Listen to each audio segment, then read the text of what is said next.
दोस्तों, बेरोजगारी क्या है? बेरोजगारी की परिभाषा क्या है? ये एक बहुत ही गंभीर मुद्दा है जिसके बारे में कोई बात नहीं करना चाहता। दोस्तों, बेरोजगारी की परिभाषा हर देश में अलग अलग होती है। अमेरिका में बेरोजगारी की परिभाषा ये है कि अगर किसी व्यक्ति को उसकी शिक्षा के अनुसार नौकरी नहीं मिलती है तो वो बेरोजगार कहलाता है। दोस्तों, भारत में बेरोजगारी का मतलब ये है कि वो व्यक्ति काम तो करना चाह रहा है लेकिन उसे कोई काम ही नहीं मिल रहा तो वो काम क्या करेगा। और दोस्तों, बेरोजगारी एक बहुत गंभीर समस्या है और किसी भी देश के लिए बेरोजगारी किसी श्राप से कम नहीं। तो नमस्कार दोस्तों, स्वागत करता हूं मैं आपका द आदर्श सिंह शो में। तो दोस्तों, हम इस वीडियो में बात करेंगे कांग्रेस और बीजेपी के बारे में कि बेरोजगारी के मुद्दे पे आखिरी पायदान पे कौन आता है पिछले 10 साल के रिकॉर्ड में या उससे पहले के भी रिकॉर्ड में। और मैं आपको विश्वास से कहता हूं, इन फैक्ट्स को देखने के बाद आप जरूर शॉक हो जाएंगे। तो दोस्तों, भारत में बेरोजगारी को नापने के लिए एक ऑर्गेनाइजेशन है जिसका नाम है NSSO, national sample survey organisation, जो कि एक गवर्नमेंट ऑर्गेनाइजेशन है और ये हर 5 साल पे सर्वे करती है कि आखिर हमारे देश की जो अनएम्प्लॉयमेंट रेट है वो क्या है। तो दोस्तों, NSSO ने पिछले 2004 और 5 में अपनी एक सर्वे की, उसके बाद से 9 और 10 में अपनी एक सर्वे की, फिर 2011 और 12 में मनमोहन सिंह जी द्वारा एक सर्वे कराया गया था जब रिसेशन का टाइम आया था उस वक्त, और फिर लास्ट टाइम 2017 और 18 में एक बार और सर्वे किया गया। तो दोस्तों, इससे ये पता चला कि बीते कुछ सालों में हमारे देश की अनएम्प्लॉयमेंट रेट जो है कि काफ़ी हद तक बढ़ी है, क्योंकि भारत सरकार द्वारा बीते कुछ सालों में गलत पॉलिसीज लाई गई, जिसमें सबसे बड़ी गलती थी डीमोनेटाइजेशन और GST के बीच का टाइम गैप।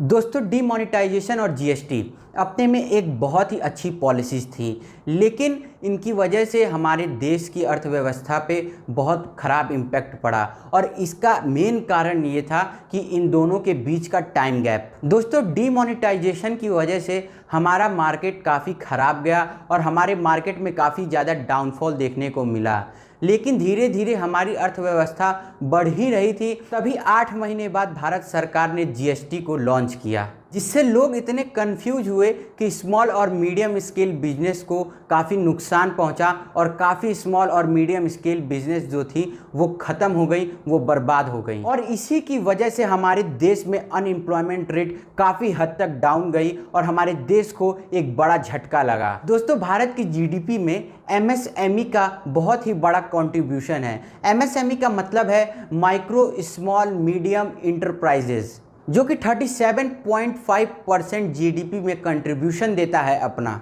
जिसमें टोटल इंडस्ट्रियल प्रोडक्शन में 45%, टोटल एक्सपोर्ट में 40%, मैन्युफैक्चरिंग में 7% और सर्विसेज में 30.5%। तो दोस्तों, जाहिर सी बात है, MSME सेक्टर में अगर डाउनफॉल जाता है तो हमारे देश की इकोनॉमी पे बहुत बुरा असर पड़ेगा, साथ ही साथ अनएम्प्लॉयमेंट रेट भी बढ़ेगी। और दोस्तों, भारत सरकार से ऑटोमोबाइल सेक्टर्स में भी काफ़ी गलतियां हुई, जिसकी वजह से भी अनएम्प्लॉयमेंट रेट बढ़ी।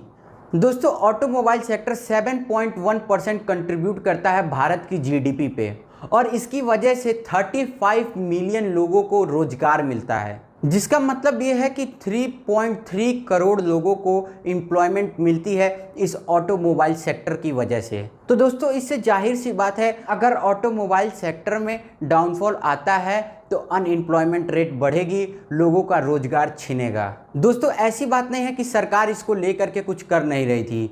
2017 और 18 के रिपोर्ट के अनुसार सरकार काफ़ी अच्छे से इस काम को कर रही थी और काफ़ी हद तक मेहनत कर रही थी, लेकिन तभी यह मनुष्य साल 2020 आ गया, जिसकी वजह से लॉकडाउन की वजह से काफ़ी लोगों की नौकरी गई। एक रिपोर्ट के अनुसार लॉकडाउन की वजह से 1.89 करोड़ लोगों ने अपनी नौकरी खो दी, सिर्फ और सिर्फ 2020 में इस कोरोना काल में। दोस्तों, रिपोर्ट में यह भी लिखा था कि अप्रैल में अनएम्प्लॉयमेंट रेट जो थी वो 23.52% थी, वही जाकर के मई में 23.48 हुई और धीरे धीरे हालत सुधरी और जून में जाकर के अनएम्प्लॉयमेंट रेट 10.99% हुई और वहीं जुलाई में जाकर के अनएम्प्लॉयमेंट रेट 7.43% हो गई। तो दोस्तों, अब हम कंपेयर करते हैं बीजेपी और कांग्रेस को यूथ अनएम्प्लॉयमेंट रेट के हिसाब से। तो दोस्तों आप साइड में एक ग्राफ देख रहे होंगे, इसमें आप स्वयं देखिए कि 1999 से लेकर के 2019 तक यूथ अनएम्प्लॉयमेंट रेट किस तरीके से ऊपर जाते जा रहा है, इसका ग्राफ किस तरीके से बढ़ रहा है। तो आप देख सकते हैं, चाहे वो कांग्रेस हो चाहे वो बीजेपी हो, कोई भी ऐसी सरकार नहीं है जो अनएम्प्लॉयमेंट रेट में कमी ला सके। सभी पार्टीज़ के कार्यकाल में ये जो ग्रोथ है वो बढ़ते गई है और अनएम्प्लॉयमेंट बढ़ते गई है। दोस्तों मेरी सरकार से यही गुजारिश है कि इस पे ज़्यादा ध्यान दें, और आप लोगों से भी अनुरोध है कि ये फालतू के तमाशे एनआरसी, सीएए और ट्रिपल तलाक के मुद्दे को छोड़ करके वाजिब चीज़ों पे सरकार को क्रिटिसाइज़ करें, क्योंकि अगर वाजिब चीज़ों पे सरकार को क्रिटिसाइज़ नहीं करेंगे तो सरकार यही गेम खेल के और हमें घुन की तरफ पीस दिया जाएगा।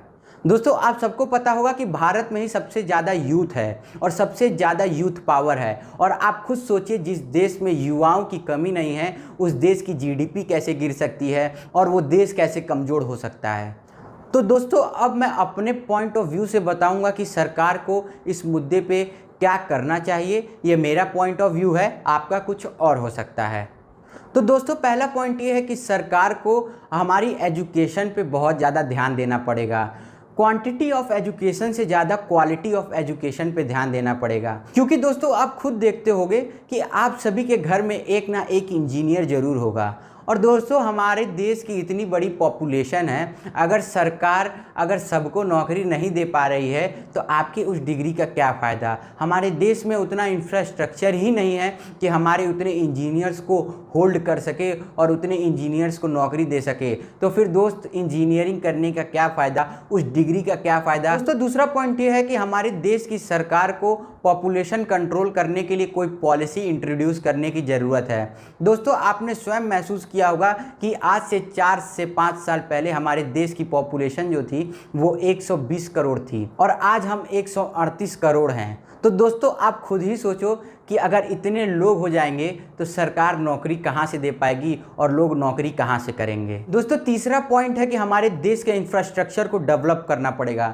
दोस्तों हम खुद देखते हैं कि हमारे देश का इंफ्रास्ट्रक्चर उतना मजबूत नहीं है कि उतने इंजीनियर्स और उतने लोगों को होल्ड कर सके। दोस्तों इंजीनियर्स और दूसरे जॉब अपॉर्चुनिटीज़ की बात ही आप छोड़ दो, आप एक मजदूर को देखो, वो कमाने दुबई जाता है, वहाँ पे दुबई में उसको काम मिलता है। क्यों मिलता है? क्योंकि वहाँ का इंफ्रास्ट्रक्चर डेवलप करने के लिए उनके पास लोग ही नहीं है कि उनको दूसरे कंट्रीज से लोगों को बुलाना पड़ता है। अगर वही स्ट्रैटेजी अगर हमारे देश की गवर्नमेंट सोचे और हमारे देश के इंफ्रास्ट्रक्चर पे ध्यान दे तो सोचिए दोस्तों कि हमारे देश में अनएम्प्लॉयमेंट रेट कितना कम हो जाएगा।